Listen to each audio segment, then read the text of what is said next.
Снимаем с бабушкой тренд ишигинде ёб. Нам нужно сказать как злой, как обида и как флирт. Знаешь, что такое флирт? Көрбейді. Я флирт это, например, хинде егет тараты, егетке акча айтады. Беренче усал айтырып. Мин башлайм. Ишигинде.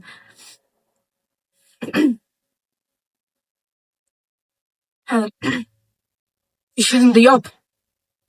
Усалмы? Хәзер һин ишигинде ёб. Усал айтырга тиешин. Хәзер әйтті. Давай, айт. Ишігіңді яп.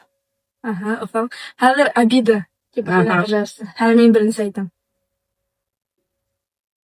Ишигинде ёб. Акчагамы? Ишігіңді яп. Акчагам. Хәзер әйтергә кирәк флирт. Типа, һин соблазняешь егетте, типа. Шуңа кайда нәрсә дип әйтті. Ишигинде ёб. Хәзер мин беренче. Ишигинде ёб. Хәзер һин. Ишігіңді яп. Не похоже. Типа соблазнить. Егет, типа, һинең алдыңда. Ишігіңді яп.